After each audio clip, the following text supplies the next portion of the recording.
आप बोलेंगे पति को पति बोलता है, पत्नी को, पर ईमानदारी की बात बताएं ना माताओं, पतियों के भीतर इतना क्रोध नहीं रहता, शांत प्रवृत्ति के रहते हैं।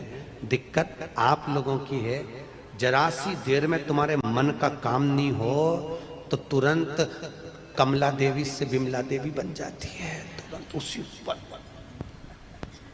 जरा सी। एक पति और पत्नी का झगड़ा हुआ, और पति पत्नी का झगड़ा हुआ और पत्नी ने चिल्लाकर जवाब में दे दिया, तुम तो जानवर हो। अब लड़ाई होती कि नहीं होती, इतनी बड़ी बात है, तुम तो जानवर हो। पति मुस्कुराकर बोला, तू बिल्कुल सही बोली है, तू मेरी जान में तेरा वर। गलत कहां बोली? इतना बोलना था तो पत्नी कह रही है, मैं तुम्हारे लिए चाय बना के ला दूं। तुरंत लड़ाई समाप्त, क्रोध गया।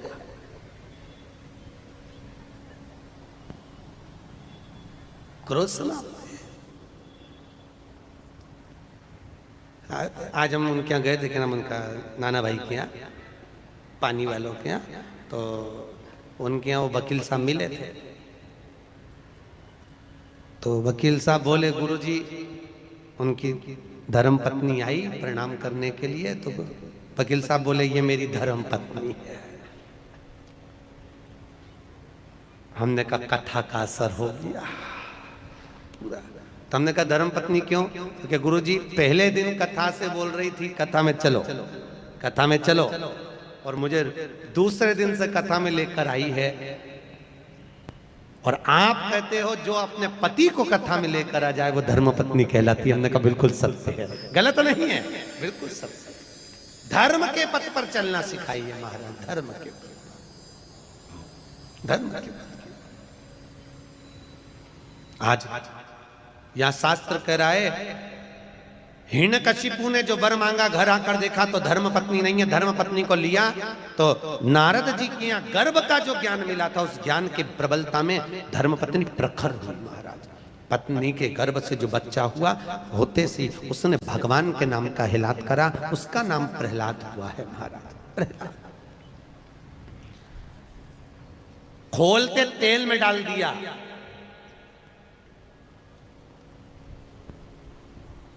पर्वत पे से नीचे फिगवा दिया, समुद्र के अंदर डलवा दिया, तो भी प्रहलाद नहीं मरा। आखिरी में हिरण्यकशिपु ने अपनी बहन को बुलवाया। क्या नाम था उसकी बहन का? जम के बोलो जरा। होलिका। कौन से महाराज ने बताया कि हिरण्यकशिपु की बहन का नाम होलिका था? क्या नाम था? डूंडा। हिरण्यकशिपु की बहन का नाम था डूंडा। कौन थी ये प्रहलाद की? हिरण्यकशिपु की बहन, प्रहलाद की बुआ। आप में से कितनी बुआ बैठ रही है? बुआ कितनी है? सब बुआ हो ना?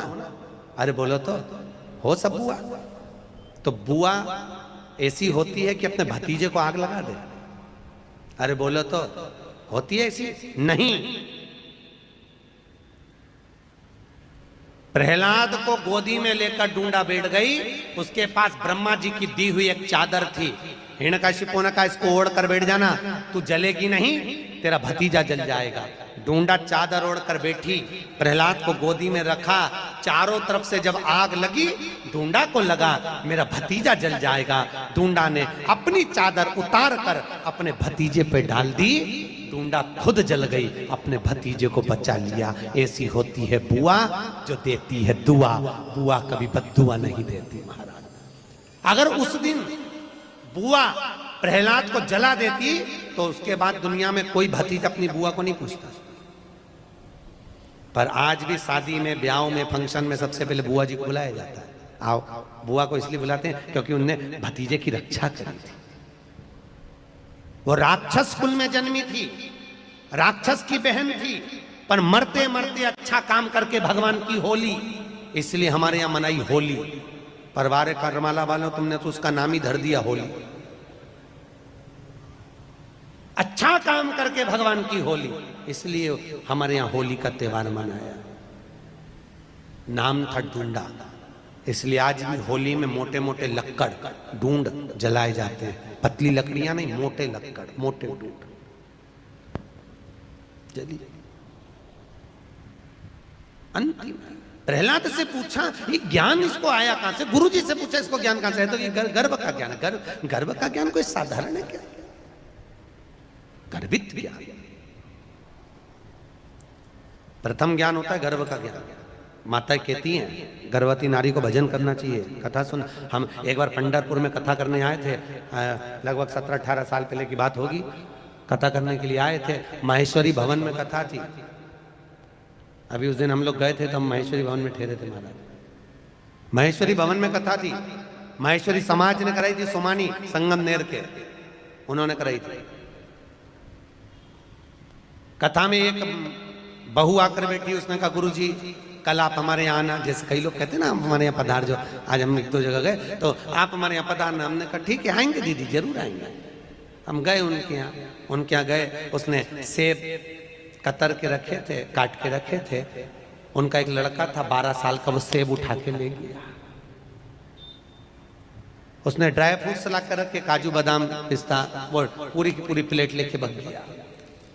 थोड़ी देर बाद उसकी माँ ने चांदी के गिलास में दूध भर कर रखा, वो गरम की गरम दूध ले जाकर गटर गटर पी गया। हमारे सामने आता और वो उठा के भाग जाता। हमने पूछा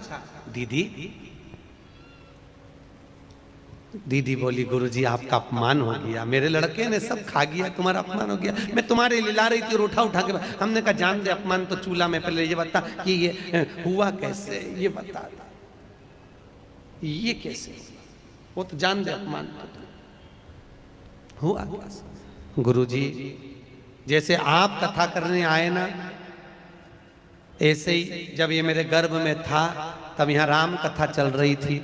मैंने पंडित जी से पूछा था गुरुजी से, गुरुजी मेरे गर्भ में बच्चा है तो मैं कौन सी कथा पढ़ूं जिससे मेरा बच्चा अच्छा हो?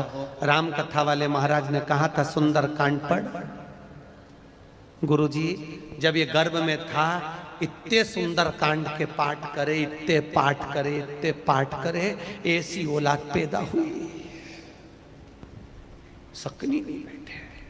ये पाठ का बड़ा असर है। आज के जमाने में जो औलाद होती है ना, ये टीवी देख देख के पैदा होती है, क्योंकि डॉक्टर बोल देते बेड रेस्ट,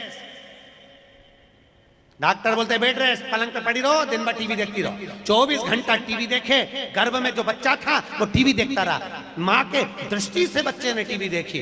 अब बच्चा जन्म लिया तो दिन भर, क्योंकि वो टीवी में नाटक देख, नाटक में ऐसा कोई नाटक ही नहीं जिसमें कहीं का हंसता दिखे। पूरे नाटक में देख लो कहीं ना कहीं की 24 घंटे रोती ही मिले। नाटकों में, सीरियलों में रोए, वो नाटक देख के औलाद पैदा हुई। अब घर की बूढ़ी बूढ़ी माताएं कह देती है, कहने में चुकती थोड़ी ना माताएं, तुरंत बोलती भैया हमारी भी 5-5 औलाद थी, हमारी भी 4-4 औलाद थी, खिला दो पटक दो, खेलती रहे। और हमारी बहू ने ऐसी औलाद पैदा करी, राम एक करी, वो भी ऐसी करी, दिन भर पे करे, दिन भर रोए, दिन भर। माए के कहने में कोई चूकता नहीं, तुरंत बोल देते। अब प्रहलाद गर्भित ज्ञान इतना प्रबल था। हिरण्यकशिपु ने पूछा क्या इस खंबे में तेरा भगवान है? हाँ खंबे में। खंबे पर गदा का प्रहार करा, टूट कर नीचे गिरा। नरसिंह भगवान प्रकट हो गए। नरसिंह भगवान प्रकट हुए और पहुंचकर हिरण्यकशिपु को पकड़कर ले जाकर देहली पर बैठकर ना अंदर मरे ना बाहर, देहली पर मारा, ना नीचे ना ऊपर, जंघा पर मारा, ना अस्त्र से ना शस्त्र से, नख से फाड़ा, न दिन में ना रात में, शाम के समय मारा, न नर से न पशु से नरसिंह बनकर मारा, और ना 12 महीने में मरे, इसलिए एक अधिक कर अधिक मास में मारा। कौन से महीने में? अधिक मास। उधर को फाड़ दिया, आंतों को निकाल कर धारण कर लिया। नरसिंह भगवान की ये यहां तक की कथा तो भागवत में भी लिखी है, सुनी कि नहीं सुनी? अरे बोलो तो सुनी है ना। अब जो कथा वेद व्यास जी ने शिव महापुराण में लिखी वो आ रही है, सुनो ध्यान दो। नरसिंह भगवान का क्रोध बढ़ता गया, बढ़ता गया, बढ़ता गया, इतना क्रोध, इतना क्रोध, इतना क्रोध, क्रोध बढ़ता गया, इतना क्रोध बढ़ा। नरसिंह भगवान इंद्रलोक में गए तो इंद्र का सिंहासन तोड़ दिया, ब्रह्मदेव क्या गए तो पुष्प तोड़ दिया, जहां जाते नरसिंह भगवान कुछ तोड़ फोड़ करके आते। लक्ष्मी जी भगवान शंकर के पास आई, लक्ष्मी जी ने विनती करी, नाथ मेरे पति को क्रोध आ रहा है, इनके क्रोध को शांत करिए, बहुत क्रोध है, शांत करो, थोड़ा क्रोध शांत करिए। शंकर भगवान मौन आनंद में विराजमान थे, स्मरण में डूबे हुए थे, भजन चित्त आनंद में कर रहे थे। आपको पहले भी कथा में कहा, राम शंकर का भजन करते हैं और शंकर राम का भजन, हरि विठ्ठल शंकर का भजन करते हैं, शंकर पांडुरंगा का भजन करते हैं। भजन डूबे। जय जय विठ्ठल विठ्ठल विठ्ठला, जय जय विठ्ठल विठ्ठल विठ्ठला, जय जय विठ्ठल विठ्ठल विठ्ठला, जय जय विठ्ठल। सब गाइए, विठ्ठल विठ्ठला।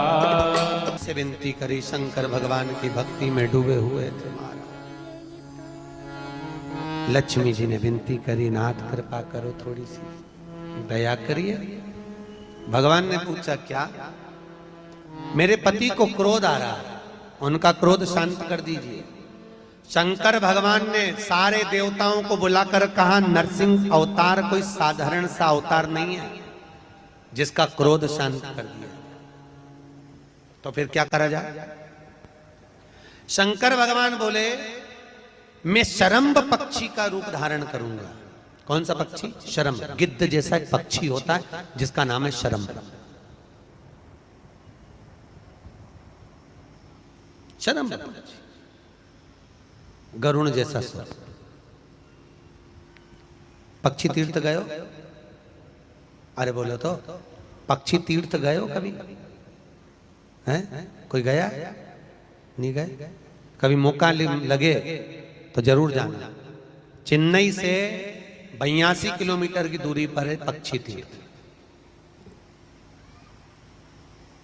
जहां पर सुबह ब्रह्म मुहूर्त में 56 तरह का भोजन लगाया जाता है और गरुण जी महाराज आज भी उस भोजन को करने के लिए आते हैं। लाखों जनता प्रतिदिन गरुण जी का दर्शन करने के लिए पक्षी तीर्थ जाती है। कभी मौका लगे तो जाकर देखना, मैं केवल गरुड़ पक्षी ही मिलेगा आपको।